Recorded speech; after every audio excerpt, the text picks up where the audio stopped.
Bonjour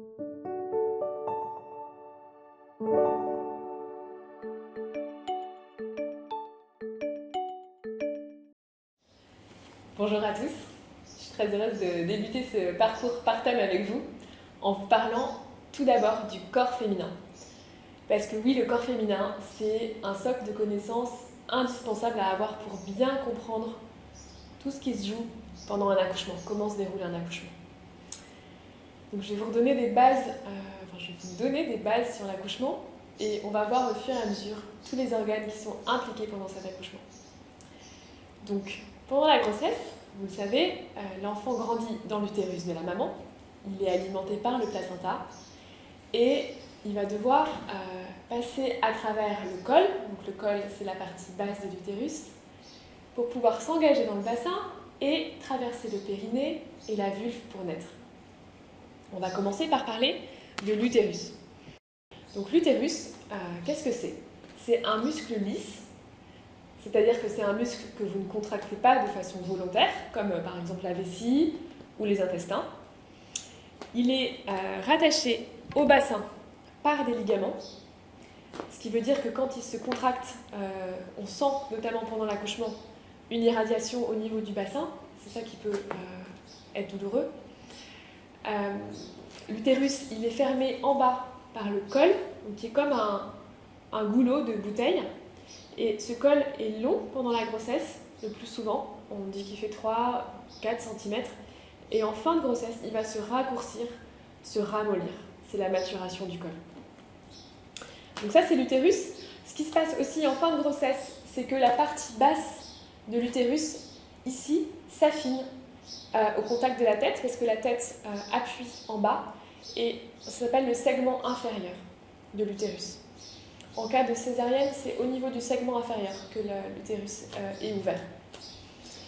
Donc cet utérus va être traversé, va s'ouvrir pour que l'enfant puisse rentrer au niveau du bassin. Je vais vous parler du bassin. Donc c'est un canal qui est formé avec 4 os.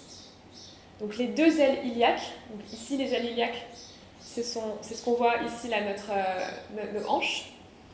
En arrière, le sacrum, avec le coccyx en bas, qui est mobile. Donc le bassin, formé de ces 4 os, les 4 os sont reliés les uns aux autres par des articulations.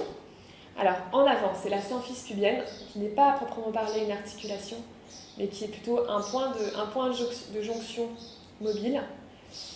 En arrière, on a les articulations des ailes iliaques avec le sacrum, qui, elles, sont mobiles et qui vont être amenées à s'étirer vers l'arrière au moment de la naissance. Il y a aussi une articulation au niveau du coccyx. Donc le coccyx, il peut basculer en arrière. Donc je vous invite, mesdames, à déjà faire mémoire de... Avez-vous déjà fait une chute au niveau du bassin ? Est-ce que vous vous êtes fait mal au coccyx ? C'est important d'être sûr que cette articulation est bien mobile et donc peut-être aller consulter un professionnel comme un ostéopathe pour s'assurer que toutes les articulations du bassin sont bien mobiles et que votre bassin est bien équilibré. C'est super important. Votre bébé, une fois que le col est ouvert, va s'engager dans le bassin dans un diamètre oblique. Donc il ne peut pas s'engager tout droit comme ça, il va s'engager en oblique, comme ça, ou aussi en oblique, comme ça, moins souvent, ou en oblique, comme ça. Et le plus souvent, il va s'engager avec son dos en avant, et donc dans un diamètre comme ça. Donc pour favoriser l'ouverture du détroit supérieur, il va falloir se décambrer et prendre des mouvements asymétriques. Donc pour ouvrir un côté et puis l'autre, on va monter les escaliers, ça va ouvrir le détroit supérieur. Le bébé, il va se dégager en bas au niveau du détroit inférieur. Et donc pour se dégager, l'enfant va devoir appuyer sur le sacrum en arrière. Donc le bébé, il s'engage en direction du sacrum, il s'engage en regardant vers l'arrière. Donc toutes les positions où on peut ouvrir en arrière et ouvrir ici, on appelle ça les ischions. Donc les positions de chasse-neige avec les genoux resserrés et les fémurs rentrés sont des positions où on écarte en bas. Et c'est super important.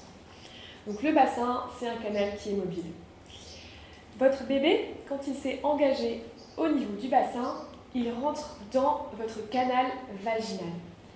Alors le vagin, c'est un canal qui est élastique.